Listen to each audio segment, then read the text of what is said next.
ఇంకో విషయం ఏంటంటే ముఖ్యంగా జీవితంలో అందరికన్నా గొప్ప వాళ్ళు నా దృష్టిలో స్నేహితులు. నా పేరు స్నేహితులు తర్వాత ఎవరైనా నా పేరు చెప్తాను. ఇప్పుడు ఒక తల్లిదండ్రులకు కొడుకు సంబంధం అంటే రక్త సంబంధం పట్టుకొని సపోర్ట్ కొట్టండి. ఇలాంటి అనుబంధం లేకుండా ఎలాంటి సంబంధం లేకుండా ఉండేవాడు ఫ్రెండ్స్. అలాంటి ఫ్రెండ్స్ లలో నాకు ఇష్టమైన ఫ్రెండ్ అర్జున్ గారు.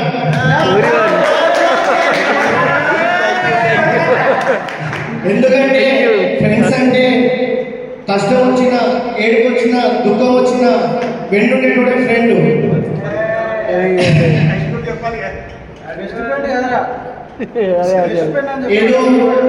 ఏదో వాళ్ళకి అవసరం ఉంది, వాళ్ళతో ఏదో అవసరం పడుతుంది, ఇక్కడ ఎదిగిండు అని ఫ్రెండ్షిప్ చేసేటోళ్ళు కాదు. వాడి కష్టాల్లో ఉన్నా వాడి నష్టాల్లో ఉన్నా వాడి బాధలు వాడి కష్టాలు వాడే ఫ్రెండ్. ప్రపంచం అంతా ఒక వైపు ఉన్నా నేనున్నానని ధైర్యం చెప్పేవాడే వాడే నిజమైన ఫ్రెండ్. అలాంటి నా ఫ్రెండ్ అనుకుంటున్నాడు. చాలా కష్టం అనుభవిస్తున్నాడు, మీకు అవ్వలేదు. సో మీకు అందరికీ తెలిసింది సింగిల్గా ఉన్నాను. సో ప్రతి 2 days ఒకసారి వాడు కాల్ చేశారు, ఏం చేస్తున్నావు, ఎలా ఉన్నావు అని. నా ప్రతి మూమెంట్ ఒకవేళ చీకట్లో నా నీడ కూడా నన్ను విడిచి వెళ్ళిపోతున్నా కానీ నా అర్జున్ గారు విడిచి ఎక్కడ వెళ్ళిపోతుంది.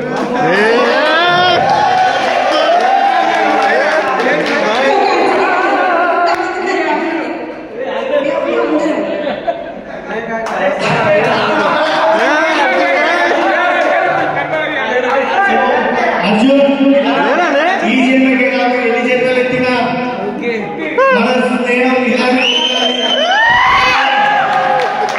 అని కోరుకుంటూ, ఇంకోటి జీవితంలో ఎప్పుడు నేను ఒకటి అనుకుంటాను, చదువుకుంటేనే ఎదుగుతాం అంటే చదువు అవసరమే కొన్ని సందర్భాలు అనిపిస్తుంది, కానీ చదివిన వాళ్ళ ఎదిగిన వాళ్ళని కాదు.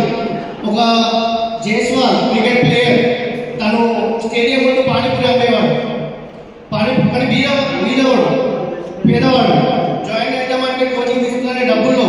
సో స్టేడియం ముందు పానీపూరి అమ్ముకుంటా వర్షం పడుతుంటే ఒక ఉండడానికి ఇల్లు లేకుండా ఒక గుడిసెలో ఉండి ఈ రోజు ఇంటర్నేషనల్ ప్లేయర్ అయ్యాడు జైస్వాల్. అంటే పిల్లలను పెంచేటప్పుడు అందరికీ చెబుతున్నా, వాళ్ళకి ఏదైతే ఇంట్రెస్ట్ ఉందో, వాళ్ళకి దాంట్లో ఏ టాలెంట్ ఉందో వాళ్ళని దానిలో ప్రోత్సహించండి. కానీ మీకు నచ్చిన సబ్జెక్టు చదవని ఫోర్స్ చేయవద్దు. ఎందుకంటే డబ్బులు సంపాదించడం ముఖ్యం. అది ఏ ఫీల్డ్ కావచ్చు, ఒక సింగర్ కావచ్చు, ఒక యాక్టర్ కావచ్చు, ఒక స్పోర్ట్స్ కావచ్చు, ఇలాంటిదే వాళ్ళకి ఏది ఇంట్రెస్ట్ ఉందో అందులో ప్రోత్సహించాలి అని నేను కోరుకుంటున్నాను. సో ఏమన్నా తప్పుగా మాట్లాడే